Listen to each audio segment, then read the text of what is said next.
Queria convidar agora o professor Henrique César Trigo, presidente do Conselho Municipal de Educação e presidente do Conselho do Acompanhamento do Fundeb. O senhor tem a tribuna à sua disposição por 10 minutos.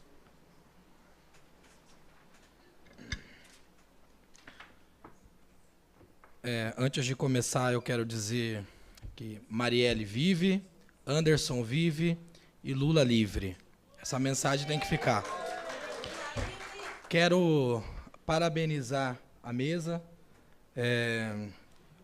por esse evento, parabenizar a solicitação da companheira Gleide Sodré, parabenizar o vereador Josias da Juco e o apoio da vereadora doutora Régia, sempre pronta nessas demandas sociais para atender aos conselhos e à sociedade como um todo.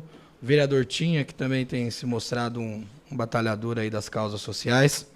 Quero cumprimentar a companheira Márcia Soleira, a Gleide Sodré, Josias da Juco, vereador, o Tinha, vereadora, a doutora Régia, vereadora, o Dantas, dos Direitos Humanos, Mônica Veloso, do Sindicato dos Metalúrgicos, o secretário da CEPLAG, o Bruno Mancini, a Elza Natal, secretária da SAS, e todos que aqui estão presentes, que poderiam estar com as suas famílias, mas optaram por estar aqui nesse momento, para debater esse tema importante, que é o protagonismo da participação da população no controle social da gestão pública.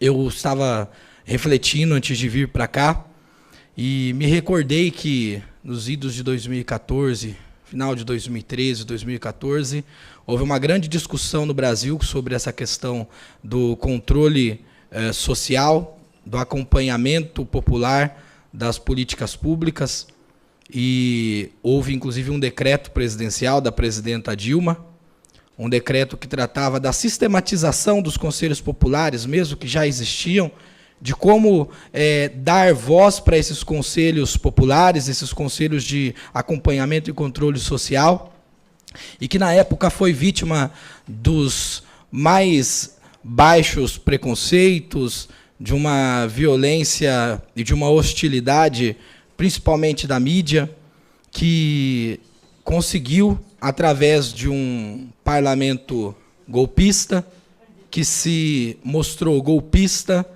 justamente no ato do movimento todo do impeachment, mas que em 2014 derrubou o decreto presidencial, que visava justamente empoderar os conselhos.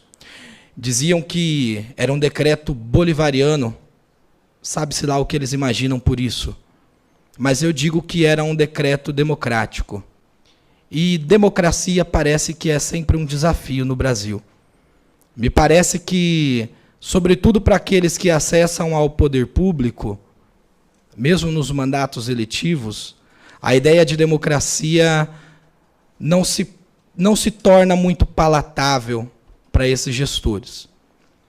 Haja vista o que acontece no Brasil, quando, da subida do golpista Michel Temer ao poder, todo o cerceamento das manifestações populares e das participações populares.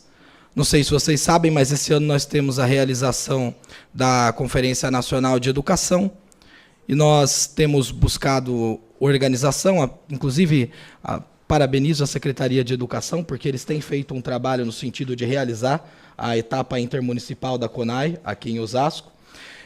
E um dos maiores problemas, realmente, é a estrutura financeira, que foi cortada pelo governo federal. Isso é sistêmico no Brasil. E o que me causa preocupação é que isso venha a repercutir não só nos governos estaduais, como também nos governos municipais. O empoderamento dos conselhos, ele é fundamental para a valorização e o fortalecimento da democracia. Não há que se falar em políticas públicas, em gestão pública, se nós não falarmos em democracia. Porque se nós não abrirmos as discussões públicas para a amplitude democrática, nós estamos negando a nossa Constituição Federal, que lá está escrito que todo poder emana do povo. Todo poder não emana do poder político só. Todo poder emana do povo, o poder político representa o povo. Mas nem sempre a gente vê isso refletido nas nossas rotinas. E esse é o desafio dos conselhos. Estabelecer esse diálogo e, se não há diálogo, estabelecer a luta popular para que o diálogo venha a acontecer. Eu estava ouvindo aqui os companheiros que me precederam e eu fiquei um pouco preocupado de ouvir alguns relatos, porque eu achava que eu tinha dificuldades no Conselho Municipal de Educação e no Conselho do Fundeb, por algumas questões que acontecem ali. Mas eu vejo que eu navegava ali muito bem, viu? Em que pese as dificuldades, eu não as nego, mas não se assemelha a essas questões. Queria até sugerir para os nossos companheiros do Compir que, se o governo não quiser fazer uma posse digna, que nós façamos uma posse pública, já que todo poder emana do povo, que a gente faça uma posse pública, para que vocês possam ser legitimados e empoderados como deve ser. Nós precisamos, sim, valorizar as construções que são oriundas dos conselhos, precisamos trazer essas discussões de maneira efetiva, para ajudarem na construção das políticas públicas na sociedade, ter um diálogo com a Casa de Leis, porque isso é fundamental. Precisamos estabelecer um diálogo entre os conselhos. Muitas vezes, nós não temos contatos com os outros conselhos, isso é muito ruim, porque parece que a nossa sociedade ela é toda cartesiana, cada um numa caixinha, e ninguém pode dialogar com ninguém. Não, nós não podemos mais permitir que isso aconteça. A gente tem que desencapar esses fios, tem que ter uns curtos-circuitos aqui. A sociedade tem que começar a dialogar. Até para a gente poder discutir relações intersecretariais também. O que a gente, às vezes, observa na formação dos governos é que é muito mais premente para quem forma os governos as contemplações partidárias do que um viés de construção política, com objetivos claros. Isso é muito ruim, porque para quem governa, fica difícil, inclusive, de cumprir o seu plano de governo. Não sei quem foi a companheira aqui que falou, acho que foi a Márcia Soleira, que não importa quem esteja no governo, não importa em quem a gente votou. O que importa é que a gente não é golpista e a gente quer que o governo que esteja aí vá até o final, mas vá até o final respeitando a população. Porque aqueles que votaram nem sempre têm uma orientação partidária definida, mas eles acreditam naquilo que foi prometido. E eu acho que faz parte também das nossas responsabilidades aqui, como agentes que participam desse controle da gestão pública, tornar público tudo aquilo que fora dito durante as campanhas eleitorais.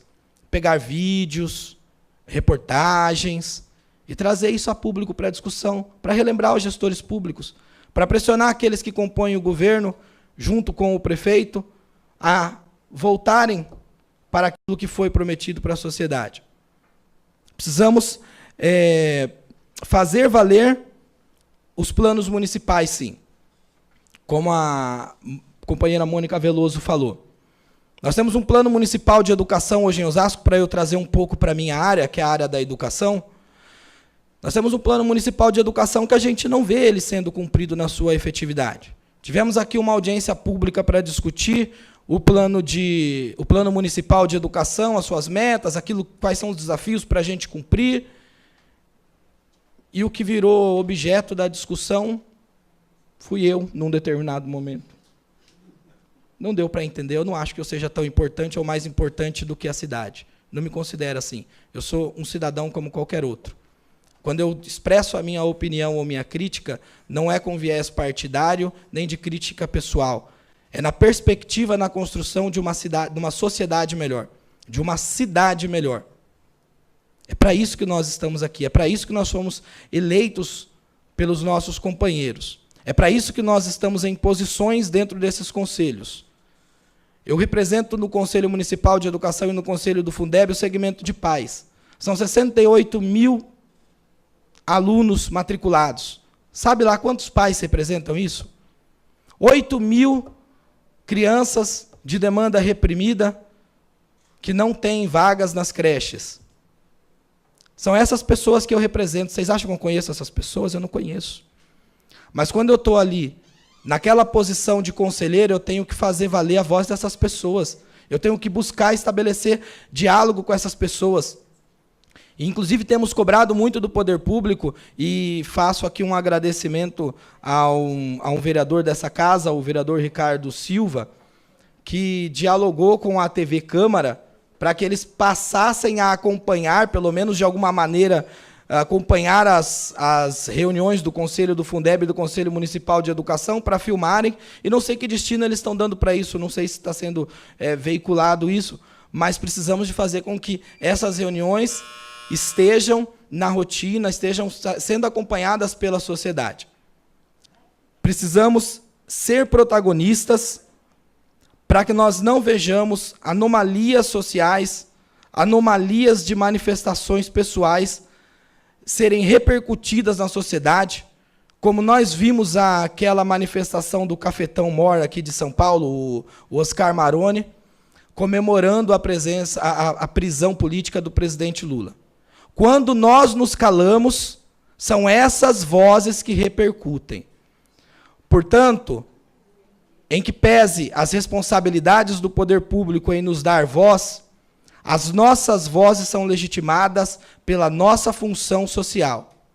Nós precisamos fazer a nossa voz ser ouvidas, as nossas vozes serem ouvidas, para que a gente possa trazer para a sociedade realmente o extrato daquilo que é necessário e que vai fazer a diferença na vida das pessoas. Tá ok? Eu agradeço a oportunidade e encerro aqui a minha participação. Muito obrigado.